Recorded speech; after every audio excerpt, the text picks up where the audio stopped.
Hey girl, hey! And welcome to Sibling Cinema, where we explore movie masterpieces that one of us has never seen before in order to sway or convert the other into fandom. Each week, we'll introduce a movie we love, from sci-fi classics to Korean horrors, and try to convince the other it's a masterpiece. One's seen it, one hasn't. I am your host, Tony. And I'm your co-host, Leanne. Sit back, relax. This is Sibling Cinema. Hello and welcome to episode 3 of Sibling Cinema. I am your co-host, Tony, and I'm joined back here with our newly christened co-host of original Star Wars, Leanne. Hell yeah. Hey girl, oh, hey. Girl, hey. Oh, Tony. I got so much to say. So, last episode, Leanne finally revealed to us what she thought about having watched the original Star Wars for the first time. To my disbelief, she enjoyed it. She gave it a fan rating of 7 out of 10. You heard that? From 1 to 7. She was called to the light side right from the start. She has taken it upon herself to watch what is widely considered to be the best Star Wars hang on. I did not take this upon myself. All right, let me rephrase. It was me who forced you to watch the sequel to the original Star Wars and widely considered to be the best Star Wars film of all time. I did not know that. Yep, it's considered the very best. Empire Strikes Back. So, as we done in the last episode, Leanne, you have 1 minute to do a plot summary of this film. 1 minute. I'll try my best. There's a lot to say. There's a lot to get through. But I will try. All right, your time starts now. Vader spends the whole fucking time trying to track down the rebels or the rebellion, right? And he's using probes all over the fucking galaxy. He tracks them to a snow planet. They have a secret base there. And after a bit of strife, let's say, Luke has Jedi training with fucking Yoda. Jesus Christ. The gang are fucking fucked and they trust a cunt called Lando. And Luke goes to rescue them. And then paths cross and the finale happens. Spoiler alert! Darth Vader reveals to Luke that he is his father. And then attempts to lure him to the dark side. But Luke refuses. And he falls into an abyss. And then he's rescued by the Malcolm Falcon. You got 10 seconds. And his missing hand is replaced with a robot hand. 2, 1. I think... Time. Nice. I think I did it right there. Suck my dick. You did so much better than what you done with the New Hope there. Yeah, I kind of rambled there. No, you pretty much nailed it. You nailed all the big old plot points. So, initial thoughts and feelings of the film, Leanne. What did you think of Empire Strikes Back? I thought the special effects were special indeed. Right, okay. I think overall it looked a lot better than the first one. Yeah. It felt a little bit darker than the first one. Okay. And more adult. But I will come back to this. There were some fucking silly moments. Yeah. And I feel like A New Hope kind of established the world, right? Yeah. But this one kind of just amplified the characters for me. And we get to meet some new characters, Yoda and Lando. And I like how the rebels were actually in hot water.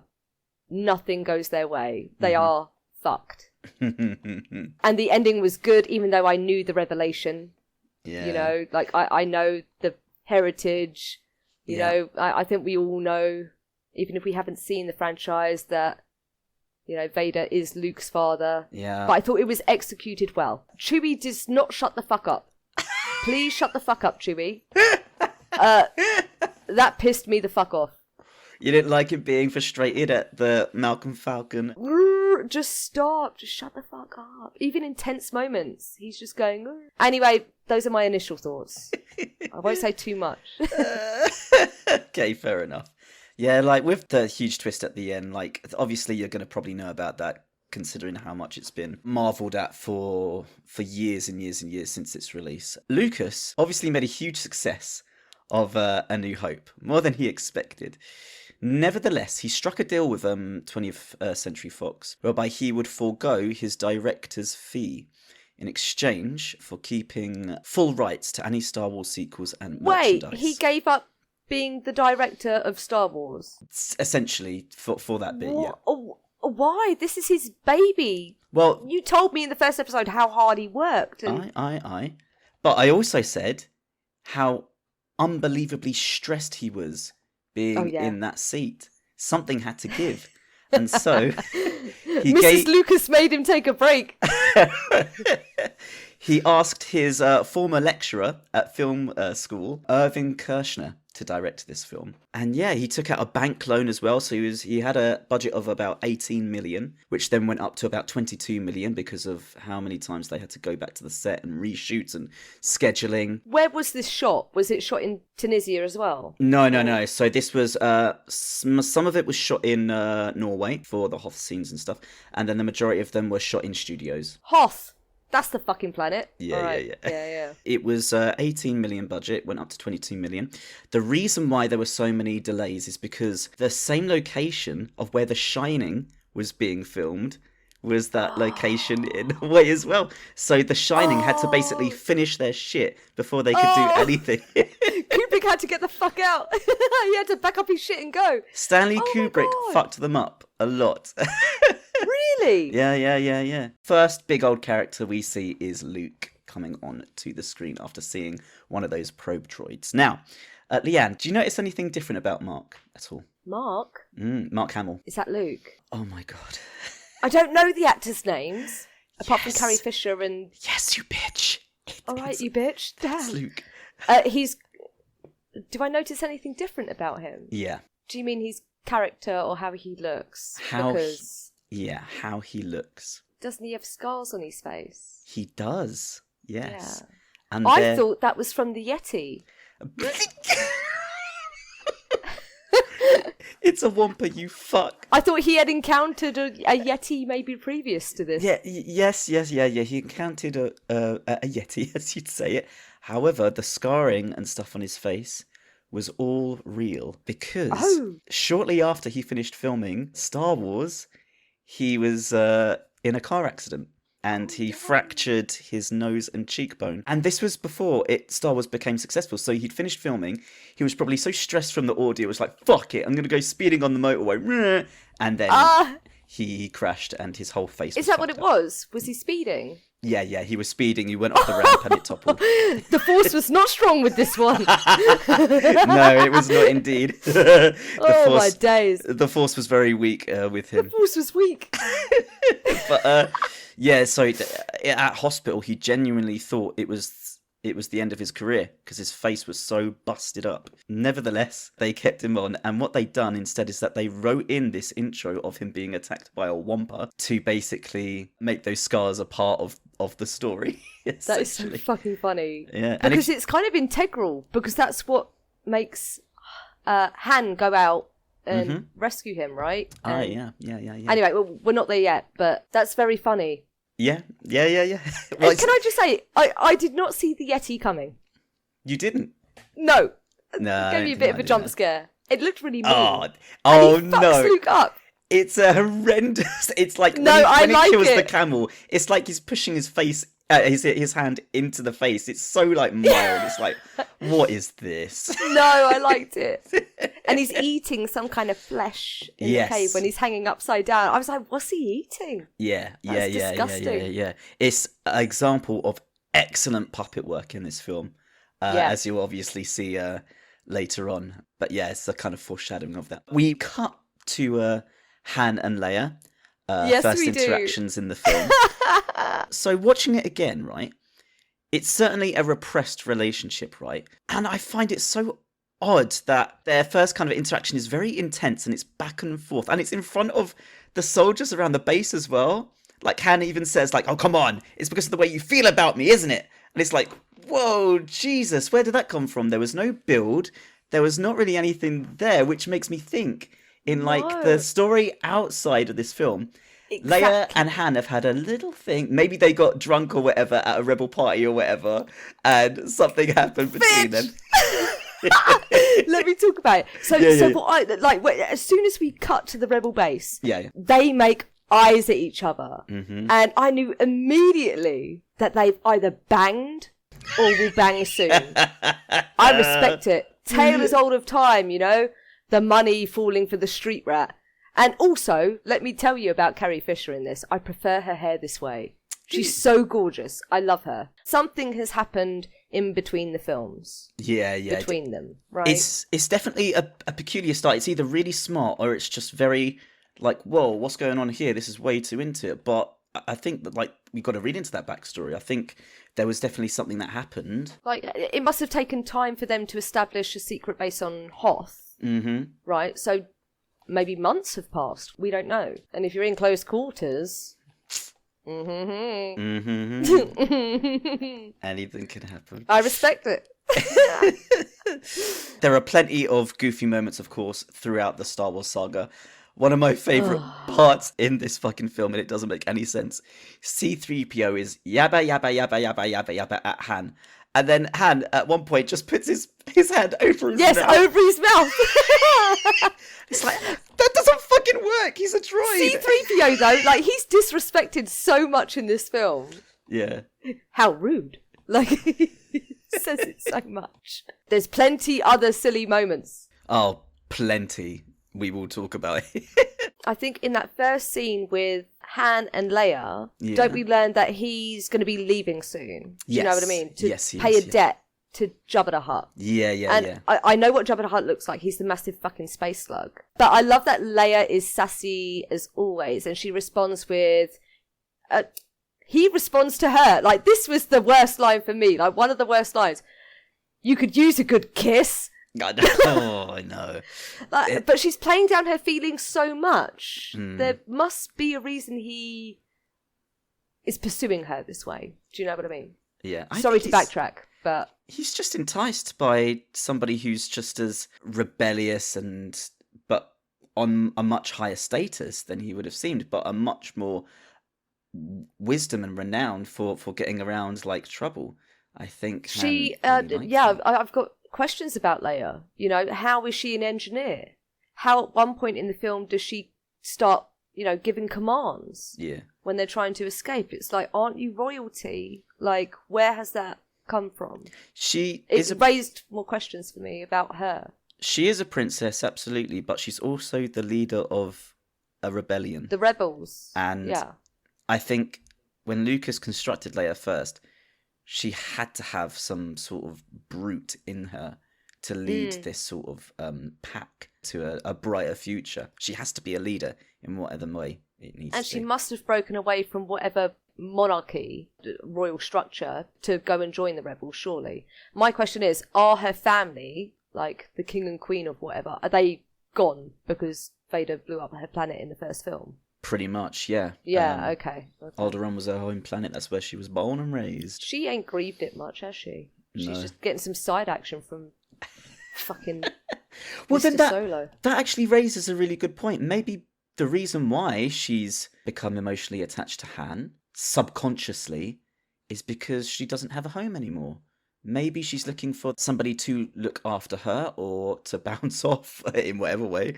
If you want to get deeply psychological about it, then absolutely, she's going to have attachment issues. She's going to be very conflicted as to how vulnerable she can be, considering she's had to leave everything that she knew behind to join the rebels and go against everyone's fucking beliefs. I do feel, though, that the whole objectification of Leia is getting a bit clearer in this episode specifically. I think Han's language towards her is He's very forward. Very forward. Very forward. Very persistent. Very questionable. And then when Lando comes onto the scene, he's like, hello, what have we here? It's like... Yeah. And he's like, charming and a bit of a gentleman, and he takes her by the hand, and he isn't just like, oh, you deserve a kiss, you bitch. You princess bitch. You know, it's like they've got that love-hate thing going on. So yeah, this one starts off in sub-zero temperatures, complete polar opposite of how A New Hope starts off with, in a desert, to snow and chaos. It was filmed, this part of the film, in I'm Gonna Murder This title. It was Hardanger Dukalun. Oh god, do you know what? I'm not even gonna say it. It was filmed in Norway. Okay, yep. It was filmed in Norway. A really simple way to kind of do the opposition of A New Hope, where it's warm, it's now cold. Another kind of foreshadowing of the villains are going to be winning this story. This whole film is full of foreshadowing. It's ridiculous. Anyway, Han saves Luke again after he collapses in the snow, and he sees Obi-Wan telling him to go to the Dagobah system to find Yoda. Alec Guinness in this film, okay? He spent a total time of 4.5 hours on set because he was hardly in any scenes. He negotiated to be paid 0.25% of the film's gross profit. Oh my god. And he made millions. Money! Oh my god. Yeah, I don't know how they survive out in the snowstorm, like... But can I just say, that silly fucking thing, Yeah. it looks so silly. Taunton. Like, he goes out into the blizzard in the most ridiculous, pathetic creature. Mm. And it dies the rest... straight away. Yeah. It dies when they go. He dies before a man. But yeah, exactly. So if that fucker is going down, how the fuck did they survive this whole snowstorm overnight? It's funny that the rest kind of give up and close the door. Mm. But again, for me, this triggered disdain for Luke. He is vulnerable and always in need of rescue, and he's weak, and he barely escapes that fucking Yeti. He's weak but brave. He collapses. Han thankfully fucking finds him, otherwise he would have died. Roll credits, mate. Bye, Luke. And then Ben rocks up, Ben or fucking Obi, and tells him to visit the Yoda man. And then he cuts open this pathetic creature. And I think I've seen this parodied a few times in like Family Guy or something like that. I know what you're talking about. He takes so long to say his lines or something like that. Yeah, it's like an osmosis of culture, which I found quite interesting. You know, everyone knows the scene where they warm up inside the creature, which I found kind of dark as well. Like there's guts. You see its guts. Uh-huh. Anyway, they get rescued. No, they get rescued by the rebels. They come back. Luke's in a nappy and a tube. He's in a nappy and a tube. Oh, he almost died in this scene as well. The glass the from... The force is so weak. He's so weak, is too man. Weak. The shit that went down on set with Mark Hamill here, man. He got injuries left, right, and centre. Yeah, he almost died. They were doing a filming of him in that tank, and then it was cut, and they raised him, and as soon as he kind of got out, shards of glass fell from the roof, and if he was in that tank when that cut was going on, dead. Shit. Yeah, man. Lots and lots of bad luck. They're all reunited, and they have their trademark squibbles between them. Can I just say, the insults made me cringe. You fuzzball, laser brain. It's so cringe. Why? It's so How old are you? Use adult language. It's childish, fam. It's childish. Half-witted, scruffy-looking nerf herder. Scruffy looking. Like, that smarts, that does. Well, like, childish. But isn't that working with their relationship? They're being so childish with each other, not being honest about their feelings. Speak like an adult. Don't call me a fuzzball. Who's scruffy or scruffy looking. It's so dumb. Hated that bit. They shoot down a probe droid. The Empire finds out they're there, and we finally cut to the Empire. No, you're incorrect. You've missed something very important here. Something that creeped me out. What was it? Leia kisses Luke. Oh yeah, and it makes me sick. When the fuck do they find out they're related? Because they are going to need to puke a bit. And Chewie and Hans are constantly mending the ship. Like, everyone knows that Luke and Leia are siblings, okay? Like, I'm familiar with that spoiler. Yeah, Do you know what I mean? But to see her kiss him, I was like, oh my god, the regret. But they don't know, do they? When do they find out? How long is this going to go on? I'm not going to tell you. Okay, fine. and sorry, but everyone's always fixing that fucking Malcolm Falcon. Like, it's always breaking down. Like Joe's PC, producer Joe's PC is always fucking breaking down. Because it's a piece of junk. It's already been brought up like that A New Hope. That's why. It's a piece of crap. Just frustrating. But you can't help but love it. It's a lot smaller than I expected. Well, in this film, and only in this film, they actually built a real-life Malcolm Falcon.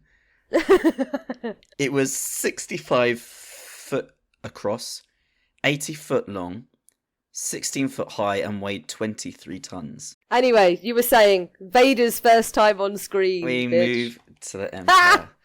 And it's the first time we hear the Imperial March. Yes, thank you, because I didn't realise like that didn't play in the first film. So during the first film, I was like, "Where's the dum dum dum dum dum dum?" And it happens here, and I was like, "Yes, yes." Most people don't realise that it is not in A New Hope. You're absolutely right. They only made this for Empire when they got the monies, and probably asked John to do a few more things for him. Right, in this scene, right, Vader, he finds Hoth, right? Yeah. But one of the officers is so pissy with the other one for just doing his job. I am so glad you raised this. Like, the officers' relationship in this ship throughout this film gives me fucking jokes. I love it. Yeah. He was so pissy with the other one for what? Doing his job? For saying that he picked up a signal. Yeah. And then he gets, like, side-eyed for it. And I suppose it told me something about their dynamic. Yeah. You know? I swear one of them ends up choked anyway. Yeah, mate. Like, so, yeah, one comes up, he says, "I think we've picked up a signal."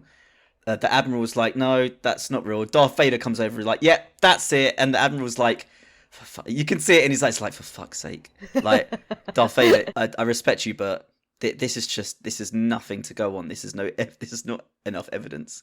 And Darth's like, "No, it's there, go." And then I love, like, the last bit, because the Admiral goes up to the officer, he's about to talk to him, and then he just he looks and he just fucks up. It's like, it's as if he's about to go, "I'm gonna fucking kill you." Yes, yeah, exactly. You bitch. You What have fucking you done? bitch. What are you doing? My life's on the line. Yeah. Yeah, no, that little tiny details of, like, the officers and how they try and navigate around Darth Vader in this, I absolutely love. But I think shortly after this, Vader does kill someone, right? And is it the Admiral or It is the Admiral, it him? yeah. Is it him? Oh, It's like, poor guy. they come out of light speed too close to the planet. He's as clumsy as he is stupid. You go back to your kind of a line manager element that you said in A New Hope. In this one, it seems like he's been promoted to CEO. He's got, like, his own pod and his little screens to watch everybody. You want to talk about Vader? Like, no, I'm kind of... Part of me is attracted to Vader. What? Yeah. He's a badass. But he keeps ruining it. You're fucking with his weird. micromanagement, and he was panicking about the plans in the first film. But I feel like in this film, he's just like, "Fuck you. Fuck you. I'm gonna choke you." Oh, God. So I was like, Vader's a bit, until... Wait, even in his, like, swivel chair where he removes the helmet and you see his weird fucking head. I've not seen his weird fucking head, Tony. I only saw the back of it. It still doesn't explain why he breathes the way he breathes, though. I'm concerned about that. Keep the mask on, Mr. Vader. You'll put the pieces of the puzzle together, I promise you. He's in, like, full line manager mode, and then we come to the Battle of Hoth. Oh, this was actually very cool. I liked the massive walking elephant robots. Mate, yeah, lovely stop motion effects there, and the background of them, that the actual AT-ATs they're called, they were inspired by. Can you guess what they? I thought were an elephant or a horse, or like a Trojan horse. They were inspired by the long legs of the War of the Worlds machines of the aliens traveling. Oh shit! Yeah. Ooh la! Ooh la! Damn. I liked how R2 and C-3PO, they have a little moment. They're like, "Take care," like, before the battle. But it all goes tits up, mate. Like, yeah. Luke loses his co-pilot, man. It's fucked, man. There's so many deaths. He broke his thumb in this scene as well, jumping out of the way of the speeder. And do you know what the funny thing is? He had a newborn. He just had a newborn. He just became a baby daddy. Mark Hamill. No. And the sperm is strong with this one. but not the rest of him. He was going back and forth towards sets, and they were calling him back because the times and the struggles of working in Norway during a snowstorm as well were astronomically difficult. All the extras had to go into the hotel after a few hours just to warm up to get ready to come back out and start filming the rest of the scenes again. It was strenuous. He broke his thumb jumping out of the way of the speeder, so he couldn't even hold his newborn. Oh my god. Question about this scene. How the fuck does Luke survive the fall from the elephant's belly after he throws the bomb inside? Your guess is as good as mine. All I can say, maybe it's the snow that's cushioning plot it. armor. Again, plot armor is thick for Luke. Yeah. Oh, absolutely, man. But the rebels kind of, like, they fail and they flee and they lose. Good day, sir. And I wasn't expecting that. I was expecting them to turn it around. Sorry, that was another quote. Charlie and the Chocolate Factory. It's an excellent quote. It is a good one. Good one. But like the background, how they done it as well. Obviously, they used like not only stop motion, but like real models for this. And the backdrop of it was actually real artwork and matte paintings. So it's not green screen or blue screen. They've done these models in front of artwork, and the actual snow was made out of microscopic glass bubbles and baking soda to make the terrain over the field. Amazing battle sequence, which must have taken ages to film. Did you know all the extras on the Hoth battle were all Norwegian people that they kind of picked up around the hotel and stuff? Imagine like the hotel manager running around. Imagine you're at this Norwegian hotel. I bet you wish you were there. A fucking film director comes in and says, we're filming the sequel to Star Wars. You want to be a part of it? I would have absolutely ripped their fucking arm off. What a privilege. And what an opportunity, man. Incredible. But it's kind of like in Lord of the Rings. They used local horse riding women in New Zealand to do the big battle. Yeah. And it's funny because they're all meant to be men and soldiers, but all of the extras are actually female horse riders. Yes, I heard this. That reside in New Zealand. And I just thought that was amazing. So Han and Leia, Chewie and C-3PO get going, and just about, well, I say escape, they leave Hoth in the Malcolm Falcon. I love how we call it that now. I know, it's great. It's got to be. But you're right, like, the special effects in this film have definitely improved. The Malcolm Falcon is doing moves that just weren't doable in I was impressed in that by the Malcolm Falcon. Agile.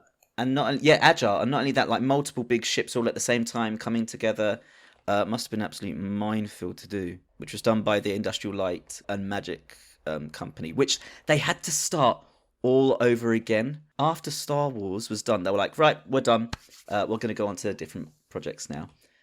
So when Star Wars became really successful, they obviously weren't there, those that were involved. So George had to hire out like 100 new people in this fucking company. So yeah, kudos. Poor Luke. He's not had an easy ride. I mean, it was a little bit easier this time. He's in the creative chair, but he's not in charge of direction and stuff. He's got to let his little heart rest. Yeah, yes. Yeah. Luke then lands in Dagobah. This fucking set I absolutely adore. They built a fucking like giant terrarium almost on this fucking film set. They used like live animals to put in there. They threw in poisonous snakes. I appreciated lizards. all the live animals. I thought excellent reptile use. I saw so many iguanas and snakes and stuff, and I was like, yes, excellent choice of animals there. I actually noted that down. I was like, excellent animals.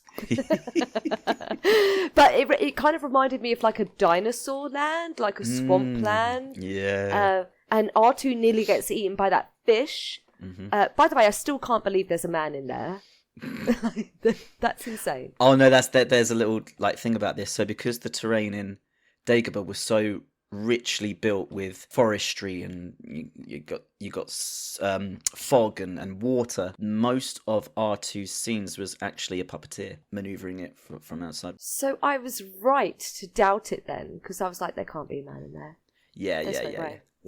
But yeah, the whole Dagobah set had to be elevated so that the puppeteers of Yoda could be Oh, utilised. Lord, here we go. Tell me about Yoda. I want your feelings on him. Please talk to me.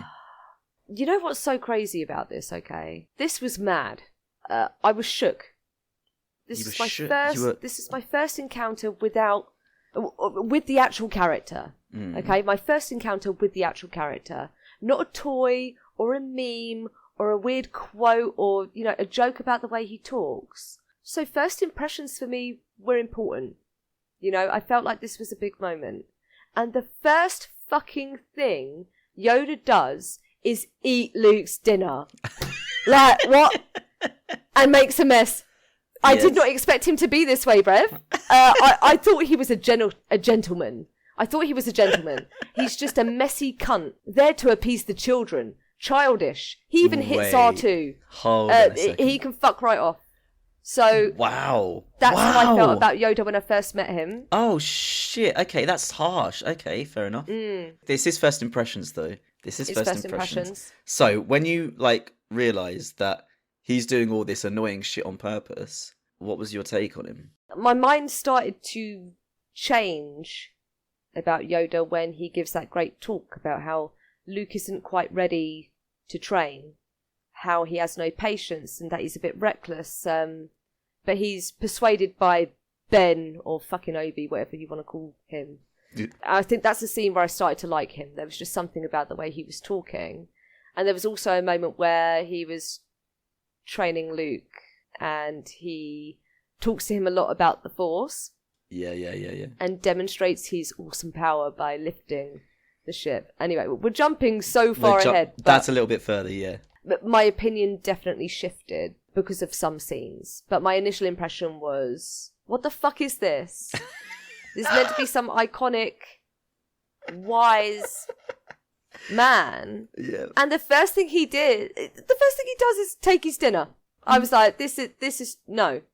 I'm not going to like this guy. The reason why Yoda is so unique, and you would have spotted this straight away, is his dialogue and the style of it. Of speaking backwards. The way he talks, he must. Yes. But it's very clever because it forces the audience to pay closer attention to what he's saying, especially when he speaks about all of his wiser phrases that he uses. Size matters not. Look at me, judge me by my size, do you? All that stuff.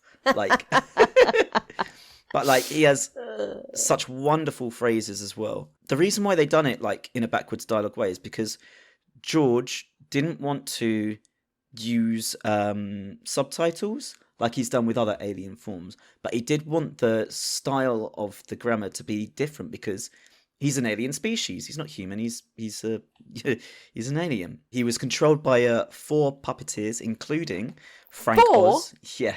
Including Frank Oz, who voices him. Frank Oz is a very cool name. It is. He directed Little Shop of Horrors as well, the 80s one. Fuck, with Audrey too, yeah. Yes. With Steve Audrey Martin. too. Yeah. Yeah, man. It's a big puppet man controlling him. But it was similar to... Have you ever seen the clips of Muppet Christmas Carol? I was going to say, he reminds me of a Muppet. They were speaking to Jim Henson. And the Muppets. Yeah. Before they gave Frank Oz the job. I love Yoda. I love what he stands for and his purpose. It's so good. I didn't like him at first. He rubbed me up the wrong way. And he hit R2. And he also lied about who he was. Do you know what I mean? And that's always so annoying. When the master pretends to just be someone. Just get to the point. There's no time. But he's doing that to test Luke. To see whether he does have patience. Whether he does calm. I would fail. I have no patience with Yoda. I'd be like, get to the fucking point. I don't want your disgusting stew. So the rest of the set was actually made up of black curtains and lots of smoke because the set wasn't finished. And they ran out of time. So they put in this fog and black curtains to make it seem like it has this depth going into it. But really, the set was not finished at all. Oh, man. Well, they covered it very well. I didn't clock it. We go back to the Falcon, and Han is putting the charms on. I say charms, I don't know, it's a bit cringy. But again, it goes back to the outside of this film. What happened between A New Hope and The Empire Strikes Back Whereas, my hands are dirty as well. Do you know what I mean? It's Yeah, all... like it's like they have been intimate at some point. He knows that she likes him, otherwise he wouldn't be pursuing her like this. And they've got there's chemistry. And when they kissed, I was like, yes. Thank God, because I was thinking to myself, when the fuck is Leia gonna give him a shred of affection? Like, she's so incredibly mean to him. And I'm like, stop playing games. How old are you meant to be? This is fucking childish. If you like each other, just say. Yeah. So when she finally gives in and they have that kiss, I was like, yay! But then fucking 3CPO ruins it. He's such cock blocked. He's such a cock block. Yeah. Throughout the whole fucking thing, he's such a big cock block. So, like, the whole of Leia's arc here is, no, I don't like him, I love him. That's... Yeah, she goes from 0 to 100 so quick. They are stuck on this asteroid that they've landed on. Yeah, they're in a cave. Yes. And they're greeted by some wonderful creatures called Minoc, which scared the fucking shit out of me when I was a kid. It reminded me of, when you like blow their cheeks up on the glass, like that when they appeared. Yeah, but then there's like little tentacles coming out of the mouth as well, and that squeak sound. It's disgusting. Very creepy. I liked how as they flee from it, it's actually a giant worm with teeth the whole time. I thought that was very cool. But you're missing something, and this is when I start to get disappointed with Vader, because Vader checks in with his master. Okay, disappointing. I thought he was the boss. I thought he was the big man, the one playing by his own rules, taking orders from some crusty hag man. Hold on a second. Some dusty hag man. Doesn't this put more onto your whole line manager theory anyway? He's the one controlling and doing everything while the Emperor's just sat there on his throne like... No, but I guess that's why I was surprised in the first film that he was micromanaging. Because I assumed he was this all-powerful fucking dark Jedi boss man. But nah, he's ruled and taking orders for some crusty hag man. But I liked the hag man. I liked him when he said, yes. And there's a disturbance in the Force. I think Vader knows that already, to be fair, bitch. Like, I just feel like this brought Vader down a peg in my books. At this point, I assumed he answered to nobody. But yet again, I am let down. In A New Hope, he is a panicked and frantic, trying to find those plans, micromanaging everything, and here he is not the boss. Well, and I think it adds like another layer of hierarchy. I like the fact that he's not fully the one in charge, and that it's an empire. There has to be an emperor in the empire, and that was not established in the first film. What is the Empire's objective? Okay, after dealing with the rebels, that's clearly their focus at the moment. But who is their daddy and what does he do? Do you know what I mean? Like, is that something you can share? Like, what is their objective? What's their main goal? Is it to literally blow up every fucking planet? No, it's to conquer. It's to get more power, isn't it?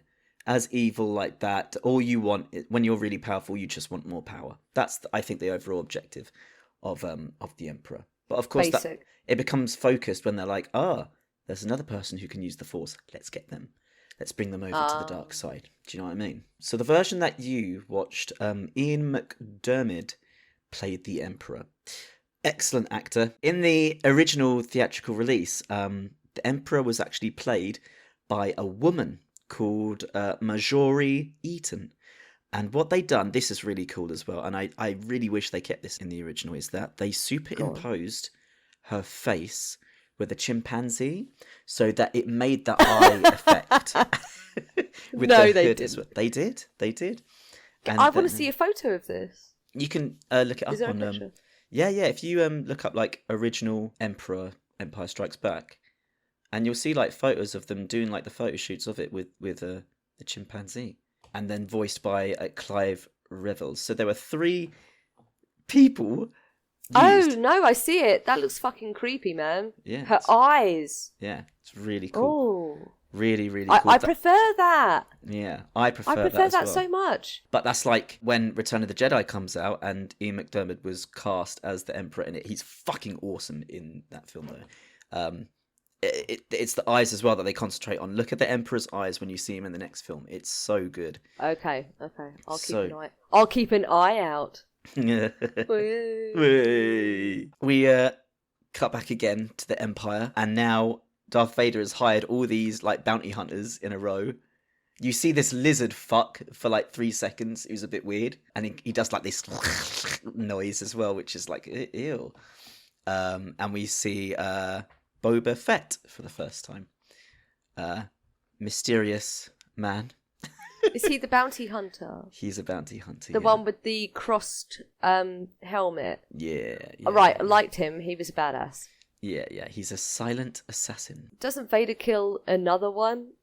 Another one? It does. And yes. that's when I start to like him again. He brilliantly lives up to my expectations in this scene. Okay. You know, he's just murdering his officers for failures, and it's quite intimidating. And the Malcolm Falcon is hiding on the Empire ship at one point, which I quite liked. No, but like what I want to say a little bit about that as well. Like the whole killing spree that Darth Vader goes on is also significant as how the film ends as well. We'll talk a little bit about that at the end. It's certainly you could probably call it comedy or like whoa, scary that he's just killing everyone left, right, and center.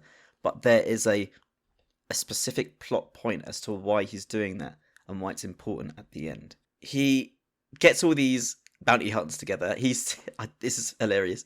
He says there will be a substantial prize for whoever finds the Millennium Falcon, and then an officer comes along and said, "My lord, we found them," and then it cuts. It cuts. I could just imagine all the bounty hunters going, "Oh, for fuck's sake!" Yeah, like you dragged us all this way. Like, do you know what I mean? Like, Fuck he's Vader. probably called them and be like, "Yo, Boba, I need a favor. Can you come, like, help me out?" He's probably on the other side of the galaxy. He arrives there. He's like, "Right, there's going to be a lot of money in this. I want you to find this fucking ship." "Yeah, sure, no problem. We found it." "Oh, fuck you." The Malcolm Falcon hides on a Star Destroyer. It gets away, and an officer is punished for it and gets moided, which is hilarious. We cut back to Yoda and his teachings. Right. I got something to say. Yeah. Why is Luke Tarzan now? He's swinging around on vines and climbing, and they chat a bit about the Force, and it is a bit peculiar, I do have to say. Like, and he's on his back, like yes, run. It's just like, yeah, right. It's like, leave him alone, fucking hell. I think it's like being in like fit physical condition as well, fit body, fit mind. I'd say maybe I don't know. But they chat for a long time about the Force and how there's a light side and a dark side, and the light side is knowledge, and the dark side is the easier side. So yes. It's kind of like cheating on a test, I guess. I'm still not entirely sure what it is, but I know it means that he can move shit with his mind. It's everything around us. Maybe you're conscious. Interesting. It sounds like mindfulness. And also, like, there's a moment where Luke turns to someone and says, "May the Force be with you." And it kind of sounds like, "May Jesus be with you." It sounds nearly religious. Do you know what I mean? Like, and it's referred to as quite old. Yeah. Old religion. And I don't know, is there a correlation? George Lucas, when he wrote Star Wars, definitely had huge religious symbolism in all his films as well. And he got influence from monks, I think, and all that kind of religious side to it, and their influence, and samurai warriors, and how they prepare for any sort of battle and stuff. So there's definitely influence in those areas, yeah. I would say Vader is the devil. Oh. Luke is agnostic. He don't know what the fuck's up. He's still got to make a choice. The hardcore Catholic would be Obi, I guess. Oh, okay, fair enough. And the atheist would be Han. How long was Luke there, by the way? That, I think, it's all about your kind of interpretation. So what I'd say, right? I'd say once the guys rested on the asteroid, I think they were repairing there for maybe a day, and then they decide to leave. And then they get found again, and then they hide. And then they go to the Cloud City, and I think they're there for like a few days, in my mind anyway. Okay. So I think Yoda has been like training Luke only for like a week, I'd say. 2 weeks. Not even that. Not a long time. Doesn't Yoda say something along the lines of like, there is no try? Like, And that's bullshit. That's not a good message for kids. No, You've that got to isn't- try. no, that is an excellent message. Sometimes trying is enough, okay? You could do your best, mate. That's a better quote.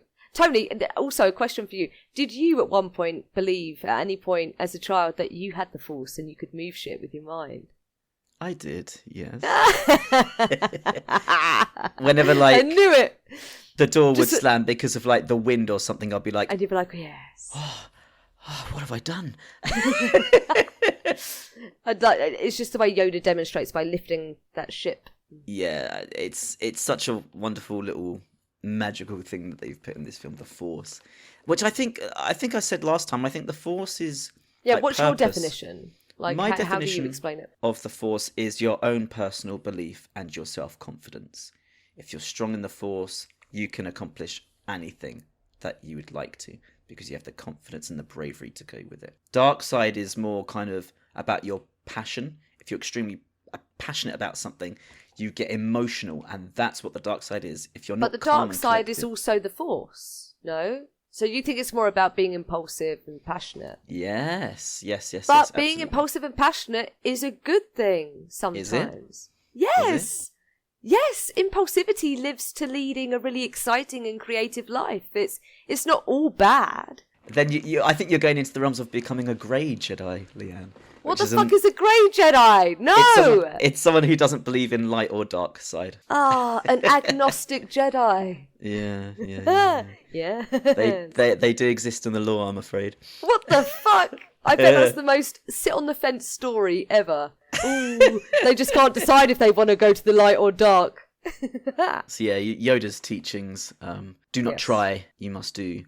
This quote is my favourite. Luminous beings are we, not this crude matter. She's pointing at the muscles. You're not this muscles and this strength. You're up here. It's right here where your true power is. I was like, yes, Yoda, fucking speak it. Preach, Yoda, preach. We do have this weird moment where Luke explores a bit of Dagobah and says that there might be something around there. And he asks Yoda, what's in there? And Yoda says, only what you take with you. That was huge weird. foreshadowing scene, huge foreshadowing. Of He meets Vader, doesn't he? And takes off the mask after he slays him. And it's his own face. And I thought the effect was quite weird. the frame slowed down, or Yeah. And it did so for quite some time after. There's something unnatural happening. yeah, it kind of asks the audience to dig a little deeper about the relationship between Luke and Darth Vader, which obviously we find out at the end. So Han and Co, they escape miraculously, closely followed by Boba Fett, Again, who's the also in the trash. stormtroopers are bollocks. They are bollocks. They are bollocks.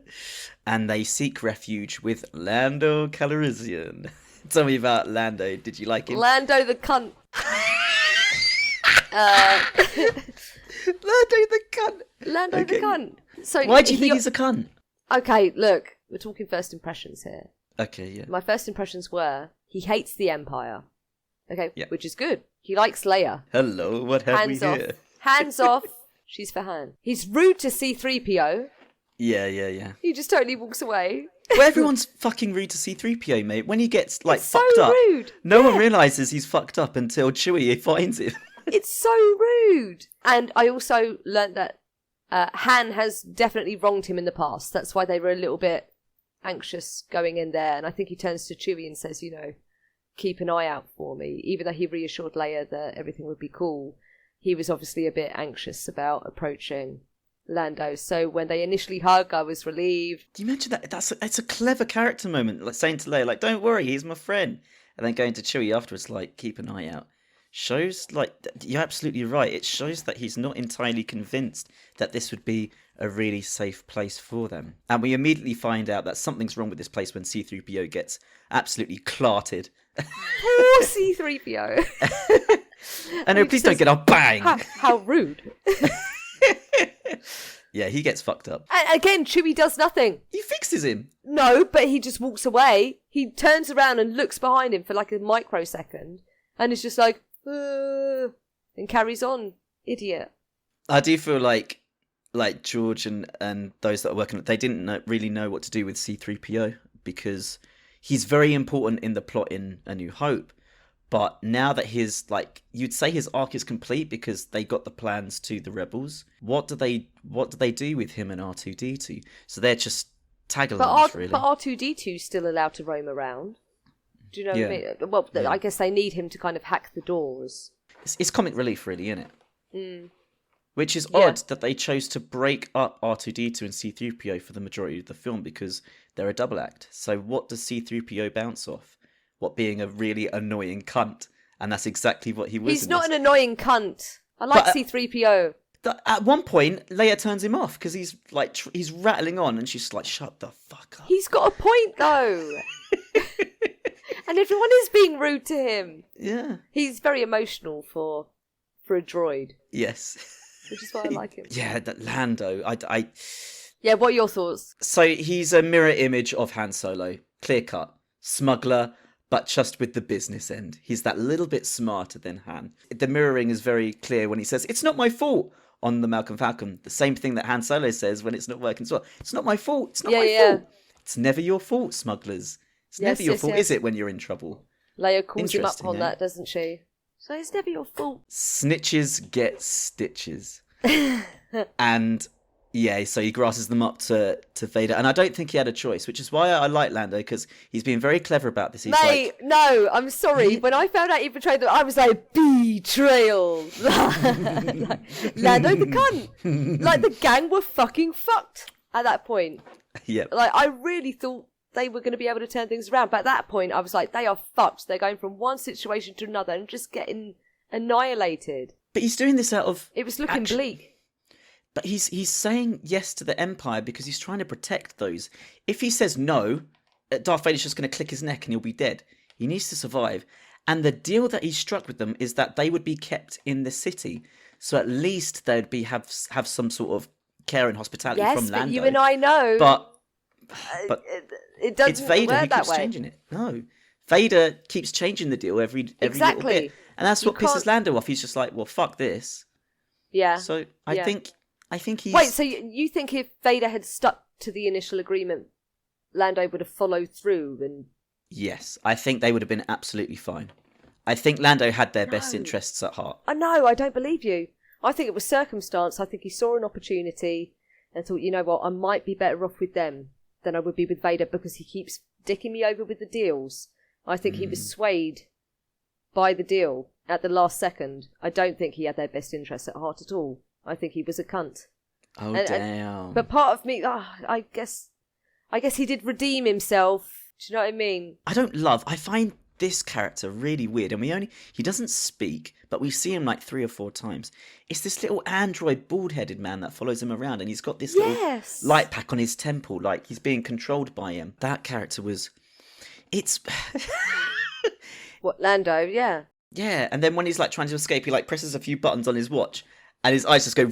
It's just like, what the fuck is this? It's your own little personal Terminator, mate. I liked how Chewie chokes Lando. I also quite enjoyed that scene where Lando does eventually free them as they're walking through the corridor, and it's such a quick, fluid exchange of power. Do you know what I mean? Like the transition from we're leading you somewhere to now we're leading you somewhere. Interesting. It's very I didn't cool. think about that. They torture Han. Yes. They don't ask him any questions. They just torture him. It's horrible. It's not nice. The device itself, I don't quite understand. It looks like a radiator of some like kind. It might burn your face, but he doesn't come out looking burnt. But you hear him screaming, and it's like, oh my god. See what I mean? Like this one felt darker. Like things are not going well, and that's what I like about it. Well, yeah, narratively, it was very peculiar to watch because the villains win, and you don't see that in films. You do not see it. When Vader kind of talks about his plan to freeze him, to kind of test him, there's a moment between him and Leia. Is it her that says, I love you? And he says, I know. Yes! Great line. That is ad-libbed. Really? That is I thought that ad-libbed. was scripted. So the original lines were, I love you, and then Han says, and don't forget it, I'll be back to save you, or something like that.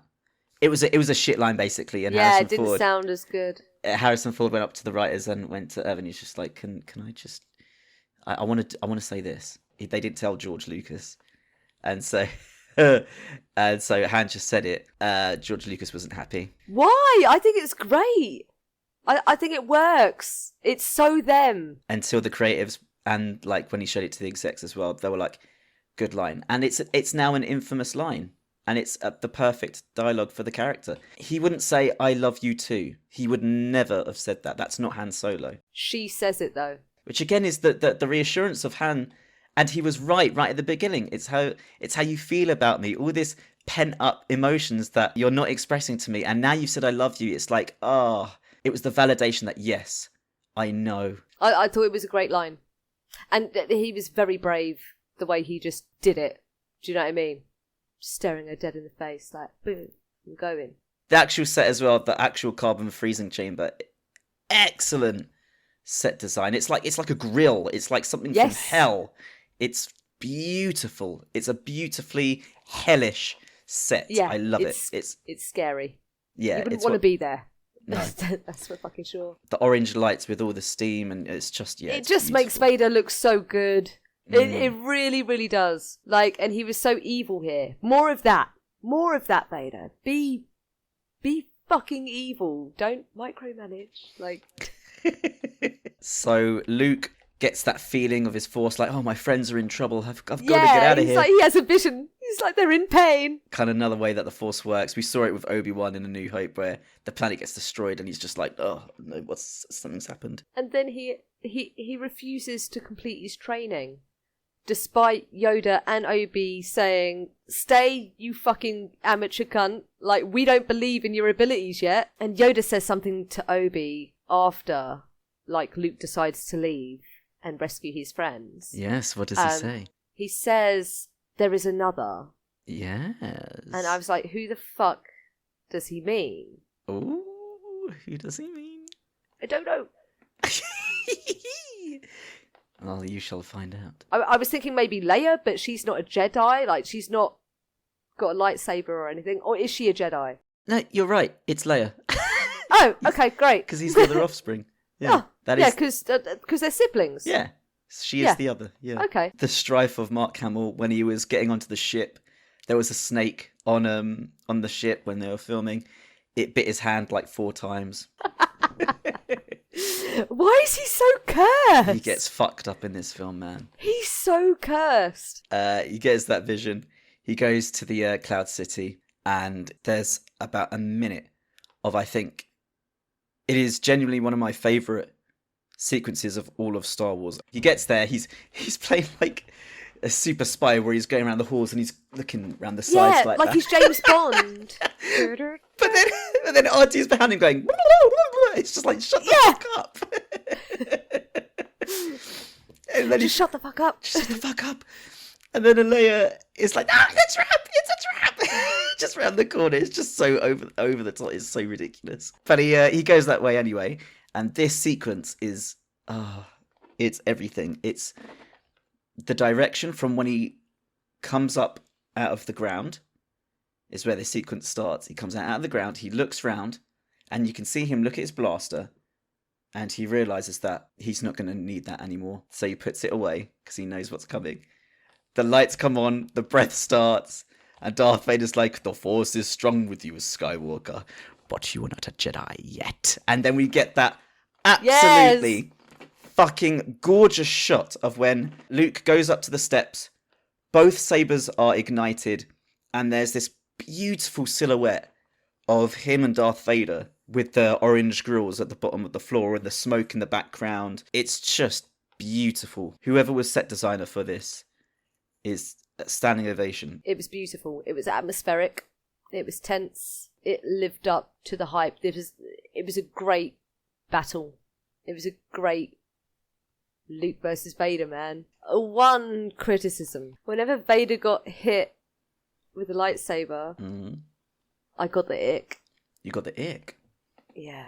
because he'd make a silly noise. Yes, he does. Yeah. So, Ooh. oh yeah, right near the end of the fight, Luke hits him first, and he's like, Yeah. I was like, why? No, stop. I'm not going to like you anymore, Vader. Stop. He's ruining it. The fight sequence is terrific. It's Vader being playful. It's like it reminds me of like do you think? Yeah, it reminds me of like the final boss of a game where you do one bit, they fuck off, and then they appear somewhere else. Yes, there's this weird chasing bit where Luke's going down the hall and then he jump scares him. Yeah. And I'm like, what are you doing, Vader? Why are you running around? One bit I was not expecting is Luke losing his fucking hand. You didn't know that happened? I did not know that happened. I was shocked. Did he mean to do that? That's my question. Did he mean to amputate Luke? Yes, he did. Absolutely. Oh my God. Yeah. I was like, oh, Jesus. He went into It was shocking. He went into full beast mode at the end. He wasn't fucking around. Like, Yeah. mid and the beginning, he was playing with Luke. He was flying around everywhere. He was chucking things at him with the Force. Yes, the boxes and shit. I was like, this is silly. Yeah. But for me, it's like, now that we know the context, it's the worst kind of father and son ball catching game that they could have had. You want to play ball? Cut your fucking arm off. It's his father playing with his son, and it's that, but in a horrible setting. No, it didn't feel that way to me at all. It felt tense, especially when he lost his hand. I was like, fucking hell, like, what is going on? And then he says the line, doesn't he? No, I am your father.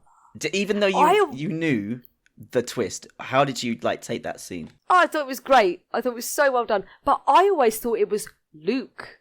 I am your father. Mm-mm-mm. I didn't know it was no. I'm not. So I was like, oh, bitch, I've been saying it wrong the whole time. I also liked, it is your destiny. Yes. Yeah, as well. Yes. Like I said, I knew this already. Like, how can anybody not know this? Like, the twist. But I do appreciate the revelation and just how shocking it must have been for people. Yeah. It was nice to see just such an iconic piece of film with my own eyes. Finally. But it did make me wonder who the mum is. Ah, interesting. If somebody says, if you want to go back in time, where would you go? I would go to 1980 premiere of Empire Strikes Back. I wanted to see an audience react to this. This is the best twist in cinema history. Nobody knew about this, and you can't do it today with your mobile phones and your cameras. Everybody and your audio knows everything. It's to get out your phone and record something it's second nature now.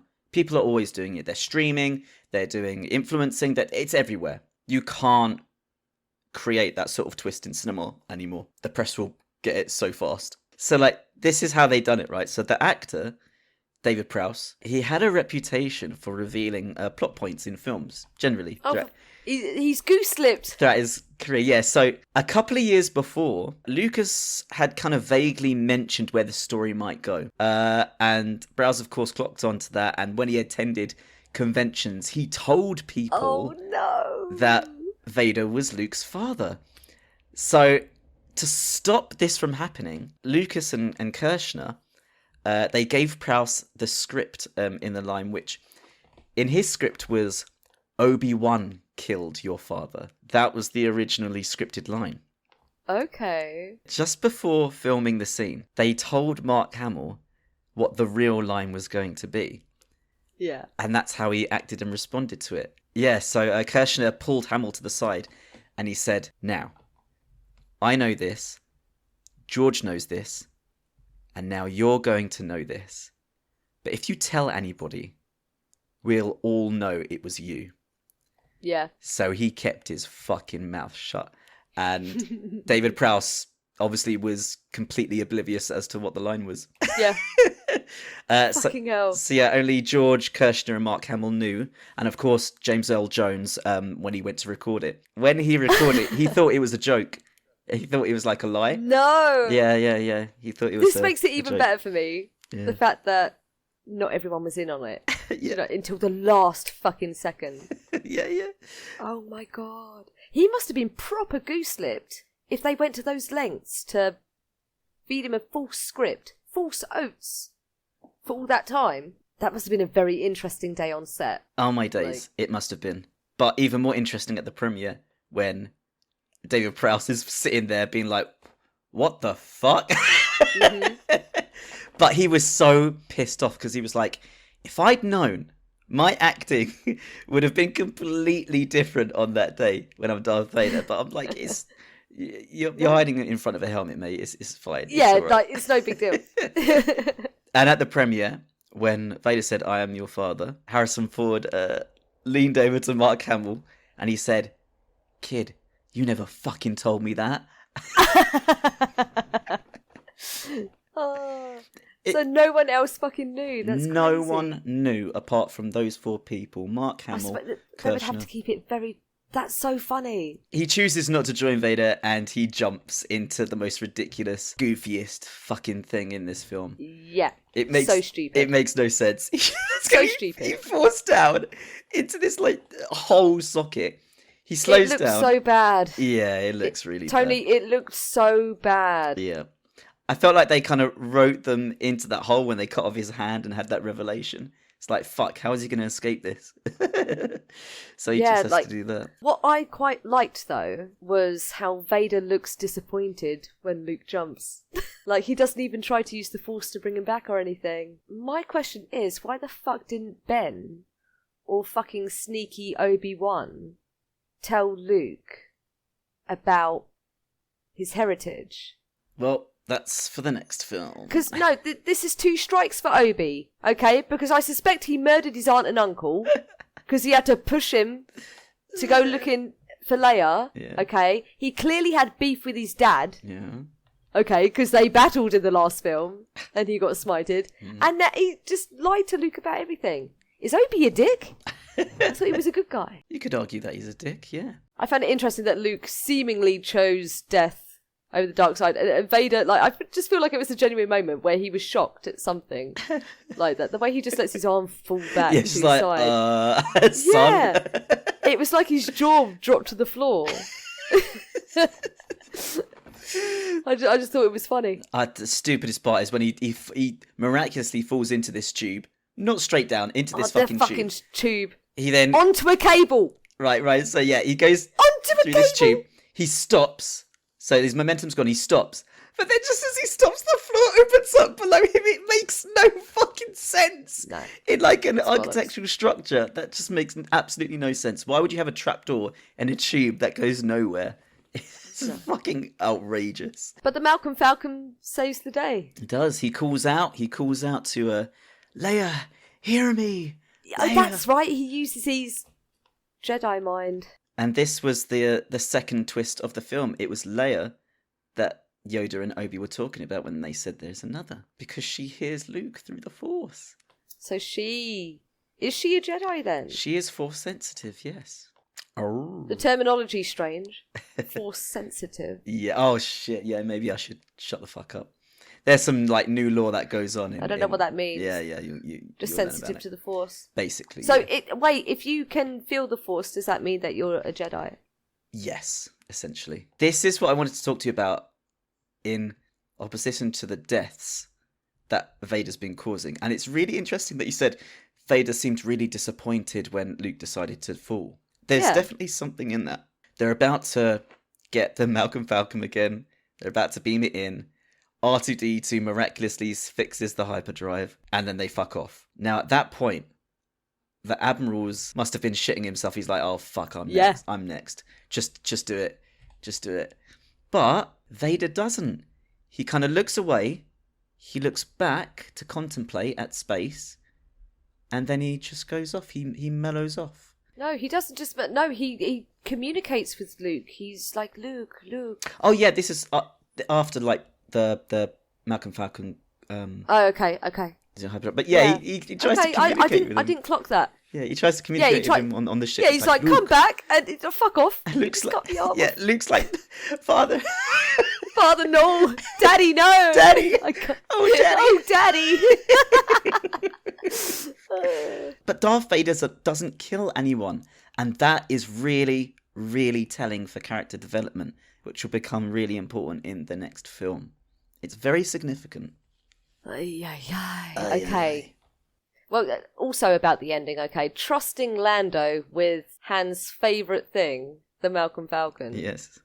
was very fucking bold. Yes, it Because was. he betrayed them. I suppose he did redeem himself, to be fair, but I guess if I was Lando, I would betray them too, if I'm being real. But yeah, I just thought that was a kick in the teeth for Han. Yeah. Because he can't do nothing about it. Yeah, I mean, sadly. like, put yourself in this position. You're, like, working away, whatever. You get a knock on the door, you open it, and Darth Vader's there. And he's, like, half joking you, saying, yo, I know your buddies are here. Show me to them. What can you do? No, nothing. Can't do anything, so he had to worm his way out of it. Like every smuggler does. We've got to wrap this up, Tony, because producer Joe is going to fucking murk us. I know, I've just seen the time. We're not finished yet. No, we're not. I got to talk about my rating and shit. And I'm sure you're going to quiz me because you're a cunt. Well, I'm going to ask some questions now, Leanne, that were similar to the last one. Favourite scene? Oh, God. The final battle, I think. Yeah. Luke versus Vader. I thought that was so cool. I would agree with you. I love that silhouette shot. It's perfection to me. It's absolute perfection. Favourite character? Darth Vader. Oh, very nice. Very, very good. They pissed me off sometimes. He's still cool. Worst scene? What was your worst scene? Near the beginning where they cut open the stupid creature for warmth. Right, yeah. I agree with you on that. It's dumb. Worst character? Maybe the weird bald man who we don't know. With the android man? Yeah, he was weird. Yeah, he's fucking weird, man. I don't know whether they were just doing some futuristic stuff there or what kind of subtext they were putting in there, but I'm not too sure. Oh, no, actually, I'm going to say Chewie. Oh, Chewie. Yeah, he annoyed me in this one. He didn't shut the fuck up. Okay. Favourite quote? What was... Oh, I love you. I know. I think that was a great line. It's so peculiar that you're choosing lines that are infamous in this film. It's really, really, really interesting. Well, I wasn't aware of the line before. I know Vader says something after, I am your father. It is your destiny. Yeah. Which was a good line. Worst quote? You deserve a kiss, or you need a good kiss, or whatever. He says to her at the beginning. It's such a weird line. It was an odd choice. Yeah, it doesn't come across good at all. So now we are going to do a quiz. You'll have 10 questions like last time. I don't study or nothing. All right, question 1. What planet does Obi-Wan tell Luke to go to find Yoda? I don't know. You do know. I don't know. Think. What does it begin with? D. A B. D. A D. Deliria. Oh my fucking good god. Dagobah. Dagobah? Dagobah? Yes, Dagobah. Dagobah? Yes. Okay, finish That's this. a stupid name. Dayburger. Finish this quote. Oh no. Why, you stuck-up, half-witted, scruffy-looking blank. I don't know the next line, Yes, you do. but I know I hate this line. Scruffy-looking nerd. Oh, you're so close. You're so close. No, because she does. She calls him a nerd, and I was like, a nerd? What is this? Nerf herder. Oh. You Nerd herder would have been better. Herd up the nerds. Okay. Yeehaw. Question 3. What are the names of the creatures that feed off the Millennium Falcon in the giant worm? Oh, I don't know. Yes, you do. Stop being lazy. I don't know the names. Yes, you do. Tentacle-faced fucks. Fuck it up. Minoc. I'm not going to know that. Okay. All right. Okay. Question 4. In Yoda's opinion, why does Luke fail? Because he has no patience and he is reckless. I'll give you that. What? The correct answer I was looking for is he doesn't believe. He says when he lifts the spaceship up, Luke says, I don't believe it. And then Yoda says, that's why you fail. Yes. No, that was good. That was a good line. Aye. Question 5. In total, how many officers does Darth Vader choke to death in this film? Oh, I don't fucking know. Yeah, Admiral at the beginning. Then there was another one. Then another one. I'm going to go with 4. Oh, no. It's not as much as you think. It's only 2. No! Yeah, only 2. I thought it was 4. No, 2. Wishful thinking. Question 6. What's the name of Han Solo's friend who lives in a city in the clouds? Lando. Correct. Well done. You've got 2 points so far. Oh dear. Question 7. What does the Empire encase Han Solo in? That weird titanium or aluminium or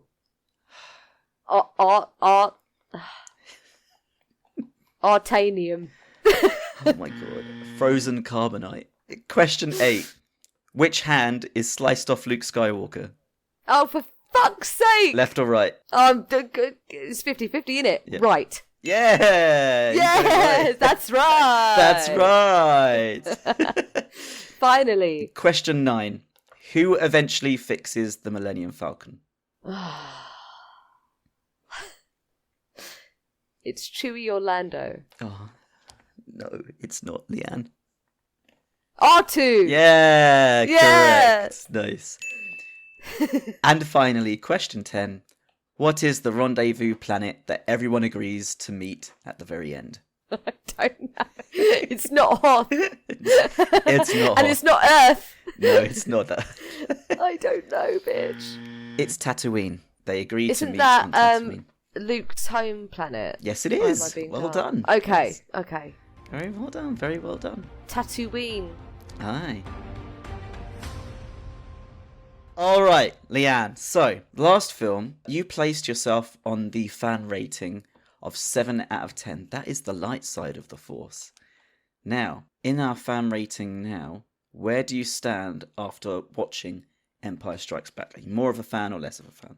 I'm going to talk a little bit about this. Okay. So I'm scared to go too high or too low here. Right. I may Jesus. need to adjust scores in the future, but I'm going to give this a 7.6. Okay. I was going to give it a solid 8, Yeah. but I don't know what's in store for me next. Oh, but you can't base it on future. 8 then, Okay. 8. All right, cool.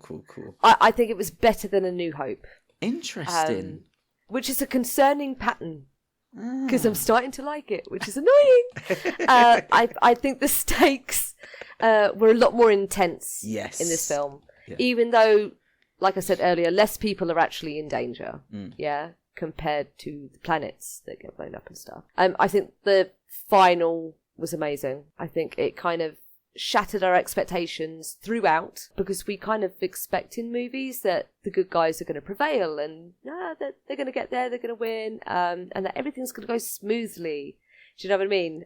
But Luke getting mauled and the rebels losing their first battle, the characters felt a bit more vulnerable. Mhm. I wasn't even sure some of them would survive, which was good.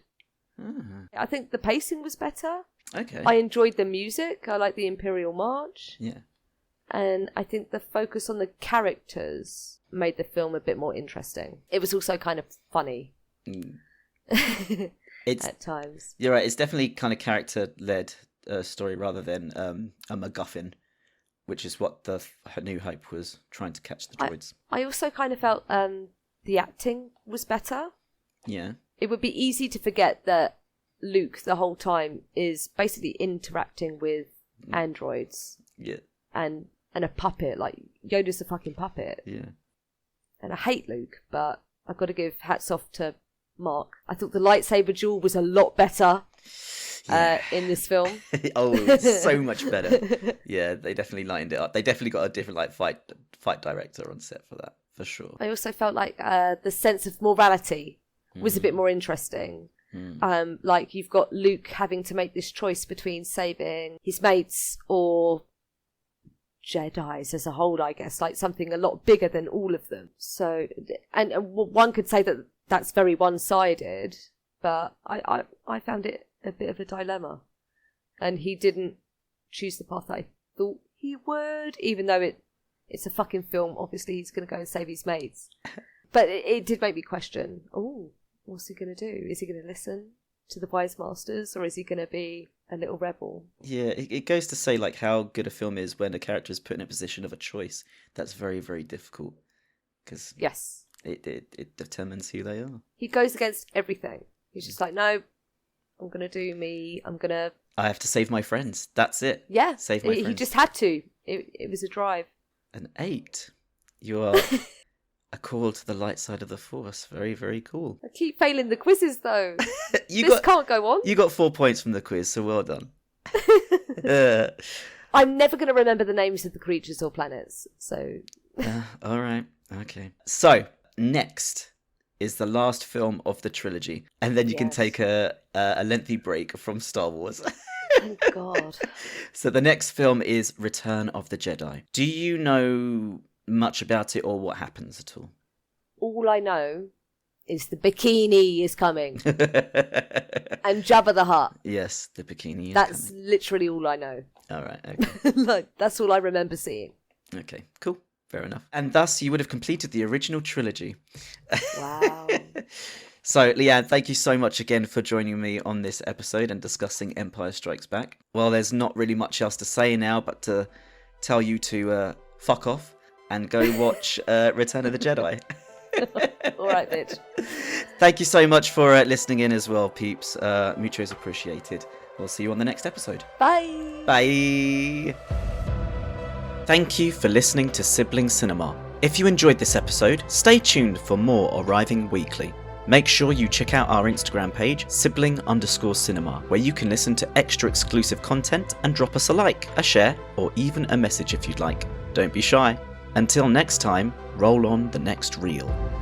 Edited and produced by Floppy Legs.